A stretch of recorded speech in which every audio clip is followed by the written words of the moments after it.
장원 한자네. 여덟 꼬마 아홉 꼬마 장원 한자는 역시 장원 한자가 전문입니다. 15880979 장원교육 교주부터 다르니까. 장원 한자. 안녕하세요. 장원교육의 담당자예요. 저도 뇌생맘 팬입니다. 제 아이 생각하면서 재미있게 만든 장원 한자 많은 문의 부탁드립니다.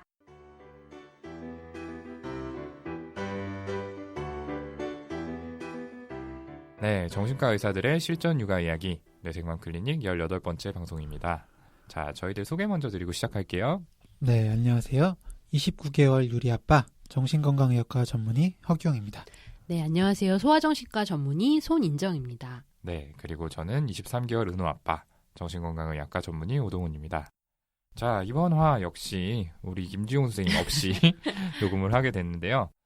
주변 지인분들한테 좀 여쭤보니까 역시 예상대로 김지용 선생님의 공백을 거의 느낄 수 없었다라는 반응이 대부분이었죠. 예, 팟캐스트 쪽은 저희가 잘 지킬 테니까 걱정 말고 TV 쪽에 전념하시라라는 얘기 전해드리고 싶고요. 안 돌아오실 가능성이 있나 봐요. 네. 네, 그냥 저희가 못 돌아오게 하려고요. 네. 정해진 건 네. 없지만 이제 추진 한번 해보려고요. 그렇죠. 3명이 되니까 좀 녹음실도 쾌적하고 좋지 않아요? 네. 네, 네. 이 방송 듣는 김지용 선생님, 네, 이거 듣고 좀 연락 좀 주시고요. 너무 잘 나간다고 사람 무시하지 마시고. 농담입니다. 자, 아무튼 지난 한 주간 우리 아기들 별일 없었는지 그거부터 좀 얘기해 볼게요. 네. 지난주에 유리는 영유아 건강검진 있잖아요. 그중에 구강검진 이제 막바지에 치과에 다녀왔어요. 먹는 거 워낙 좋아한다는 말씀 여러 번 드렸었는데 양치질도 사실은 치약 먹는 재미 하고 있습니다. 달달하니까 네. 치약이. 그래서 양치질 자체는 잘 못하는 것 같아서 충치 걸리지 않았을까 걱정을 많이 했는데 이번에 가서 보니까 다행히 충치는 없더라고요. 근데 이제 불소 도포를 받으니까 맛이 이상해서 그런지 거의 한 2시간 가까이 울었어요. 밤에도 막 계속 깨고 힘들어하고요. 다행히 이제 다음날 되니까 괜찮았는데 치과 자체를 무서워하게 된 거 아닐까 좀 걱정이 됐네요. 은호는 영유아 건강검진 받았나요? 네, 저희 아기도 얼마 전에 이 치과 검진을 받았는데 무서워할까 봐 굉장히 걱정을 많이 했어요. 네. 근데 이 치과 선생님께서 되게 능숙하게 아이를 다뤄줬다고 제가 전해 들었거든요. 그래서 거의 울지도 않고 수월하게 끝냈다. 이렇게 이야기를 들었습니다. 이 자리를 빌어서 그 마포구 S치과 S모 치과예요? S모 치과죠. 그렇죠. S가 이름이 아닙니다. S모 치과 선생님께 감사의 인사를 전하고요. 그동안 시기 맞춰서 이 영유아 검진을 했는데 할 때마다 이 아기 키랑 몸무게가 거의 상위 5%타일 이내로 나오더라고요. 아, 그래요? 우와. 네. 네. 태어날 때는 오히려 출생 체중이 살짝 작게 태어나서 크구나. 좀 뿌듯한 마음이 드는 한편 약간 좀 거대아 같은 또래보다 딱 크거든요. 아, 네. 그렇구나. 거대아 같은 느낌이 들어서 왠지 좀 그런 부분도 있습니다. 네. 네. 이렇게 영유아 검진 좀 얘기를 해주셨는데, 영유아 건강검진을 통해서 아이의 신체적인 건강뿐만 아니라 또 발달 지표에 대해서도 어머님들이 이렇게 체크를 해주시는 것들 있잖아요. 예. 이렇게 스크리닝이 가능해지다 보니까 더 늦기 전에 병원을 또 많이 찾아주시는 것 같아요. 실제로 제가 근무하는 병원에서도 소아과 선생님들이 계셔서요. 예, 영유아 검진 후에 발달 지연 소견이 있을 경우에는 이렇게 의뢰를 저희 쪽으로 주시는 경우도 종종 있습니다. 네. 네, 저희가 영유아 건강검진에 대해서 이야기를 하면서 시작을 해봤는데 오늘 방송의 주제가 바로 발달에 관련된 내용이죠. 네. 우선 청취자분께서 보내주신 사연 먼저 듣고 본격적으로 방송 시작해보도록 하겠습니다. 안녕하세요. 저는 28개월 아들을 키우고 있는 워킹맘이에요. 출퇴근할 때 잘 듣고 있습니다. 제 아이가 선생님들 아이들과 비슷한 또래라서 그런지 공감이 많이 되더라고요. 방송을 듣다가 발달이 늦은 아이를 주제로 해주신다고 해서 사연 보내봅니다. 방송에 나오지 않더라도 간단하게 답을 주셨으면 하네요. 저희 아이는 28개월인데 또래에 비해서 말이 많이 늦는 것 같아요. 한 문장으로 이야기하지 못하고요. 엄마, 아빠, 물, 빠빠이 같은 단어로 표현하는데 정확하게 세어본 것은 아니지만 대충 50단어 정도 사용하는 것 같아요.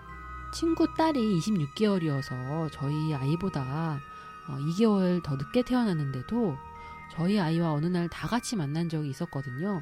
그런데 그날 제가 굉장히 깜짝 놀랐어요. 그 아이는 말을 문장으로 하더라고요. 생크림, 주스, 핸드폰 같이 어려운 단어도 쓰고요. 그동안은 크게 걱정을 안 했었는데 요즘 들어 걱정이 많이 돼요. 저하고 남편 모두 맞벌이를 하느라 아이를 친정엄마가 봐주시는데 책을 읽어주거나 말을 많이 걸어주지 않아서 그런 걸까요?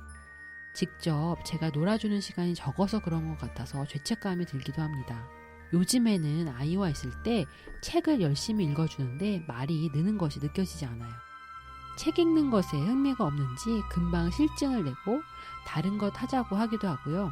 저희 엄마는 너도 말하는 거 늦었어. 말 늦게 틀 수 있는데 뭘 걱정하냐. 이런 걸로 병원 가면 아이 스트레스 받는다 라면서 우선 기다리라고만 하시는데 그래도 되는 걸까요? 답답한 마음에 사연 보내봅니다. 계속 좋은 방송 부탁드려요. 네, 잘 들어봤습니다. 이 사연 보내주신 어머님께 감사 말씀을 드립니다. 오늘 주제는 발달이 늦은 아이인데요. 언어 발달이나 운동 발달이 나이에 맞게 이루어지는지에 대해서 정말 걱정을 많이 하시는 부모님들이 계시죠. 네. 특히 저나 허경 선생님처럼 아이를 처음 키워보는 초보 엄마나 아빠들이 그런 고민을 많이 하시는 것 같습니다. 예전에도 잠깐 얘기했었죠? 네. 저도 유리 발달이 좀 늦는 것 같아서 인정이 이거 손희정 선생님한테 물어봤던 적이 있는데 방송에서도 잠깐 말씀을 드렸었죠. 생후 8, 9개월 정도 됐는데 기어가려는 시도조차 하지 않던 유리가 12월이 될 때까지 서지도 못했었거든요. 주위에 막 보니까 11개월에 걷는 아이들도 있어서 정말 걱정 많이 했어요. 또 운동 발달뿐만 아니라 말하는 것도 또래들보다 많이 느렸죠. 그러니까 사연 보내주신 어머니처럼 와이프가 이제 아이 키우는 친구들 만나고 오면 그 불안은 더 커졌고요. 와이프가 한번 진지하게 발달 검사 받아봐야 되는 거 아니냐, 소아정신과 하는 친구 있으면 좀 물어보라고 해서 인정이한테 물어본 적이 있어요. 네, 그때 이제 1년 전쯤에 예. 네. 그때 대근육 발달, 소근육 발달을 이렇게 좀 물어봤었을 때 다른 건 굉장히 괜찮았는데 소근육 발달이 조금 늦된 것 같아서 이제 놀아주는 방법을 이렇게 하면 좋겠다라고 이제 얘기했었던 기억이 나네요. 네. 네. 또 발달 검사가 워낙에 또 많이 밀리다 보니까 예약을 해도 몇 개월 뒤에는 가능한 경우들이 많아서 정말 걱정이 되면 예약을 우선은 해두었다가 상황을 보고서 검사를 하라고 이제 얘기를 했던 것 같은데 다행히 유리가 지금은 문제없이 아주 잘 자라고 있는 것 같아요. 네. 네. 정말 그때 이야기를 듣고 안심이 많이 되더라고요. 네. 근데 저는 이렇게 바로 물어보고 또 답을 들을 수 있었지만은 사실 많은 분들은 또 바로 답을 얻기 어려워하시잖아요. 그래서 많이 답답해 하실 거고요. 게다가 요즘에는 인터넷에서 몇 번 검색만 하면 월령별로 몇 개월에는 말은 어느 정도 해야 되고 또 운동은 어느 정도 해야 된다. 이런 걸 금방 찾아보실 수도 있고 또 블로그에 또래 아이들 발달이 어느 정도인지 또 금방 찾아볼 수 있으니까 이제 비교하면서 좀 힘들어 하시는 분들이 많이 계시죠. 그쵸, 그쵸. 이 블로그나 카페에 아이들 이야기를 올리시는 분들을 보면은 발달이 늦은 것 같아 걱정이 돼서 올리시는 분들도 많이 계시지만 한편으로 또 다른 아이들보다 발달이 빨라서 그 뿌듯한 마음에 글을 올리시는 분들도 많이 계시거든요. 네. 예, 그런 분들의 글을 보면은 또 우리 아이만 발달이 더 늦은 것 같고 그래서 걱정되는 마음이 커질 수밖에 없죠. 예, 다시 사연으로 좀 돌아가서 이 사연의 아이는 28개월인데 50개 정도의 단어를 사용하고 한 문장으로 표현은 못한다 이렇게 말씀을 해주셨는데요. 여기 대해서 어떻게 생각하세요? 네. 유리가 이제 29개월이니까 사연 보내주신 시점 생각해 보면은 지금 사연 속 아이와 유리가 같은 나이인 것 같네요. 24개월이면 보통 두 단어로 된 문장을 말할 수 있다고 하잖아요. 네. 사실 유리도 문장으로 이야기한 지가 정말 별로 안 됐어요. 우유 주세요, 우유 줘를 한 번에 하지 못해서 우유라고 이야기하면 저희가 그 뒤에 주 따라해봐, 주, 새 따라해봐, 이렇게 해서 한 글자씩 해보도록 했는데 주만 따라하거나 우유, 요, 이런 식으로 요만 따라해서 언제 문장으로 잘 얘기하나 했었어요. 이 사연 속 아기가 이제 문장으로 얘기를 못하는 건 조금 느린 것 같긴 하네요. 50단어 정도 사용한다고 했는데 이거는 많이 사용하는 편은 아니지만 그렇다고 이제 당장 문제되는 수준은 아닌 것 같은데 좀 어떤가요? 결국 저도 그랬고 실제로 궁금한 건 월령변 언어 발달이나 운동 발달과 얼마나 차이가 났을 때 그땐 또 어떻게 하느냐인 것 같거든요. 그렇죠. 예. 네, 어느 정도 느린 것인지 약간 늦되어서 사실 한두 달 정도면 기다렸다가 기다리면 아이가 또 따라잡고 이런 정도인 건지가 굉장히 궁금하실 텐데요. 사연 속에서는 운동 발달이나 사회성 발달에 대해서는 정보가 없으니까 우선 보내주신 언어 발달에 대해서만 조금 말씀을 드려볼게요. 네. 우리가 이제 전에 저희도 공부를 다 했던 부분인데요.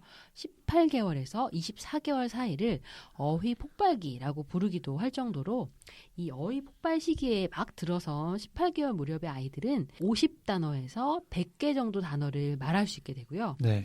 네. 또 상징 능력이 보다 발달해서 환경적인 큐, 단서가 없어도 사람이나 사물을 지칭하는 단어와 어구를 잘 이해하고 또 알맞은 반응을 할 수 있게 되죠. 어휘 폭발 직후인 20에서 24개월, 거의 두 돌이 되어갈 무렵에는 네. 2개 이상의 단어를 조합해서 또 언어 체계를 이제 만들어가기 시작하는데요. 아까 허규영 선생님 설명처럼 만 2돌이 되면 정상 발달을 하고 있는 아이들일 경우에 2단어로 구성된 문장을 이제 말할 수가 있게 되죠. 이때 사물의 상태와 관계를 설명할 줄 아는 서술 능력이 함께 발달하게 됩니다. 그래서 주어와 또 주어에 대한 정보를 제공하는 수어로 문장을 구성해 나가서 엄마 줘, 그게 뭐야? 라고 이야기를 할 수도 있게 되죠. 사용할 수 있는 단어 수는 300개 정도에 이제 다다르게 되고요. 5개 이상의 신체 부위를 말할 수 있게 되거든요.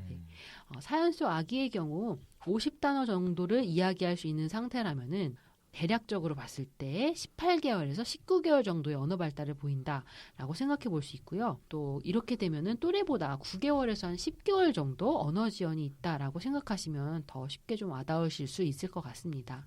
네, 손윤 선생님이 아주 잘 설명을 해주셨고요. 네. 이렇게 언어 발달이 지연됐을 때 그 원인과 진단에 대해서 좀 생각해봐야 할 것들이 몇 가지가 있죠. 거기에 대해서 하나씩 살펴보면 좋을 것 같은데 먼저 우리 허경 선생님이 진단 기준을 다 외우고 계시는 만큼 먼저 좀 설명해 주시면 좋을 것 같아요. 네, 좀 적어왔습니다.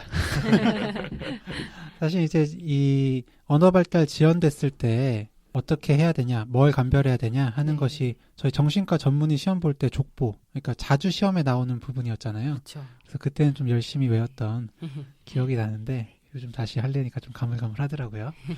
그 첫 번째로 좀 봐야 될 거는 이제 단순 언어 장애입니다. 말 그대로 단순하게 언어 장애만 있는 걸 뜻하는 말인데요. 이걸 좀 진단을 하려면 언어 능력이 일단 정상보다 지체가 되어 있어야 되는데 어려울 수도 있는데 표준화된 언어 검사에서 평균보다 표준 편차 1.25 아래로 이제 떨어지는 수행력을 보이고 또래와의 사회생활에 어려움을 가지기 쉬운 아동이고요. 또 언어 산출 연령은 언어 이해나 이제 표현에서 기대되는 연령보다 최소한 6개월 이상 지연되고 이제 통합 연령, 그러니까 이해하고 표현하는 그 연령은 생활 연령, 그러니까 또래보다 최소 1년 이상 지연을 보입니다.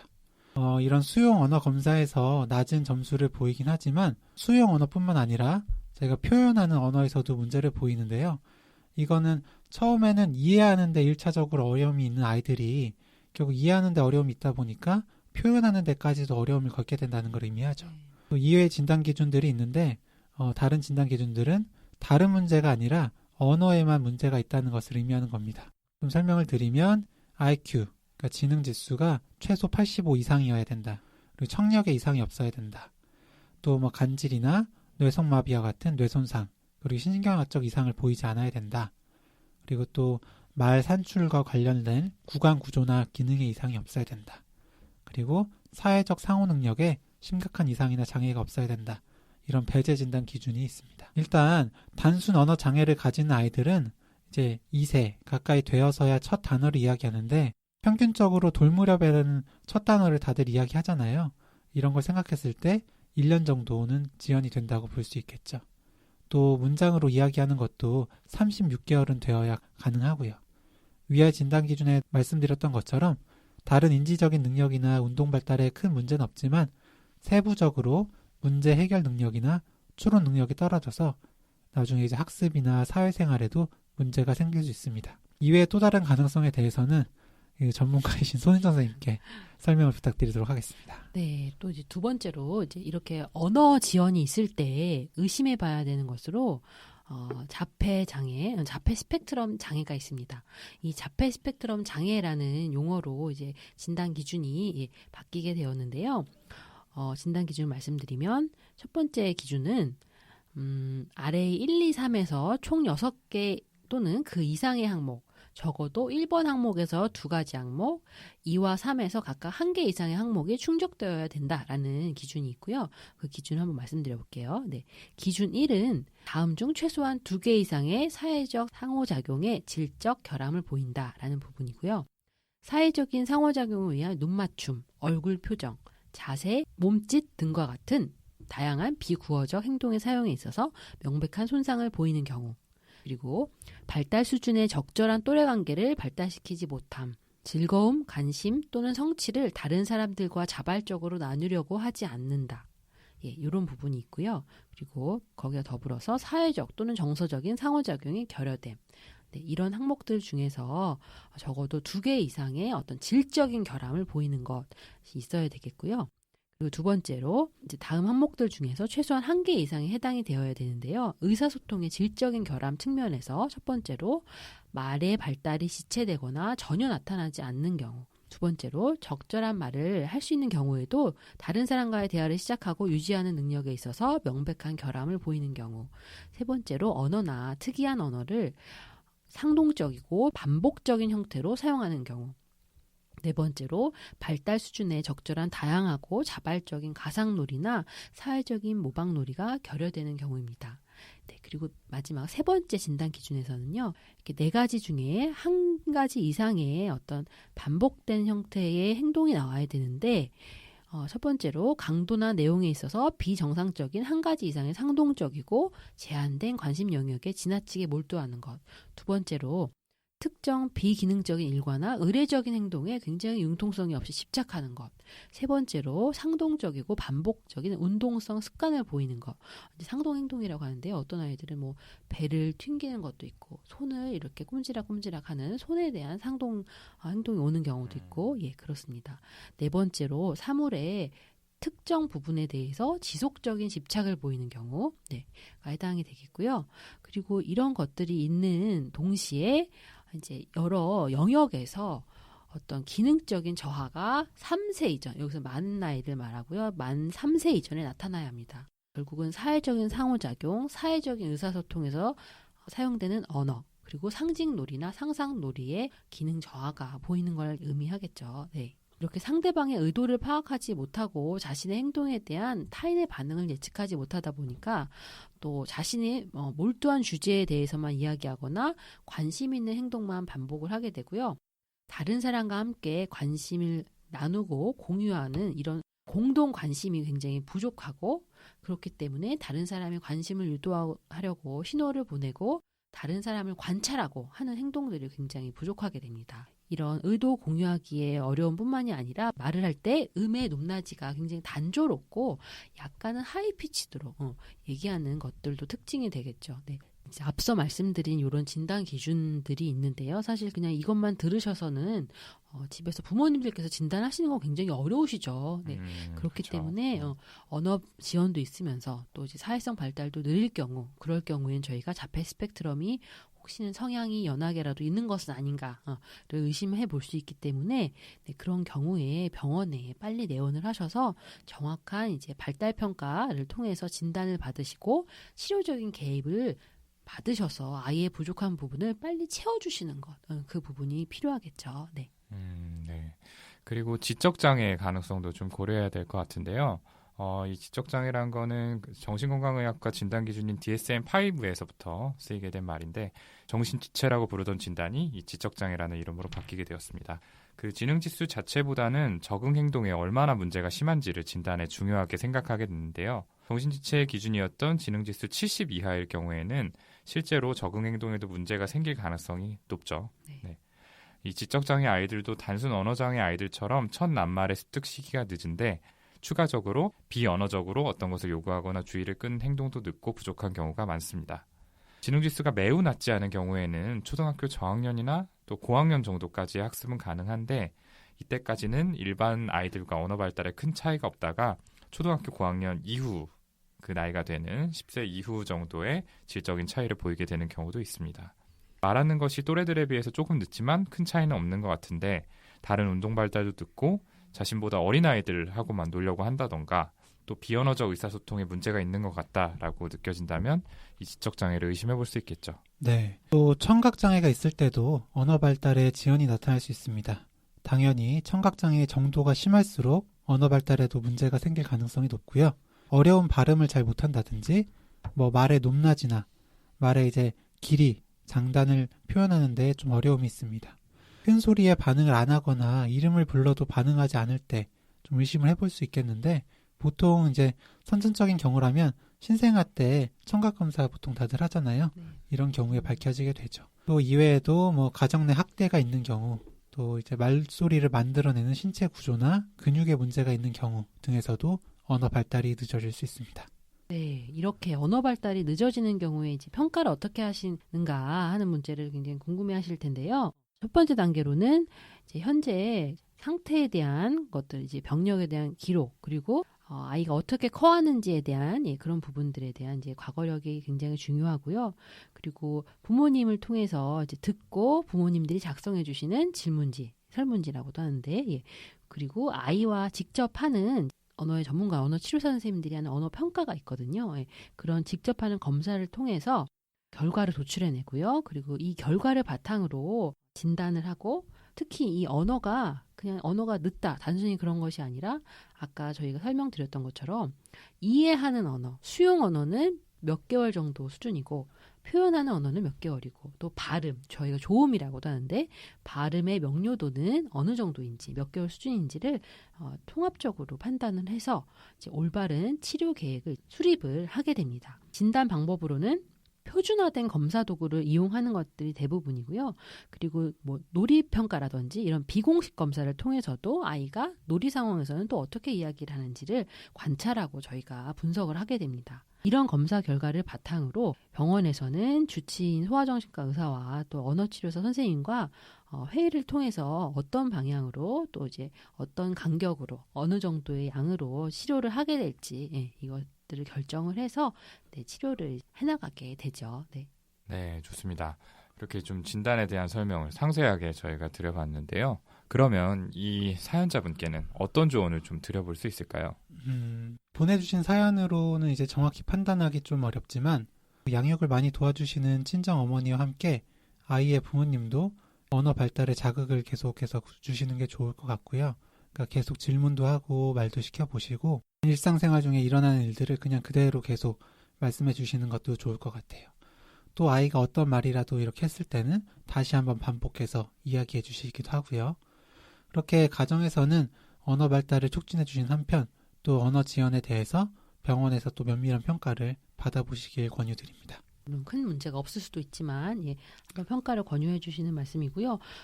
그래서 이렇게 언어 발달 지연을 보이는 건 사실 아이의 전반적인 발달 상태를 평가하고 점검해보고 가야 된다라는 중요한 신호라고 볼 수가 있을 것 같아요.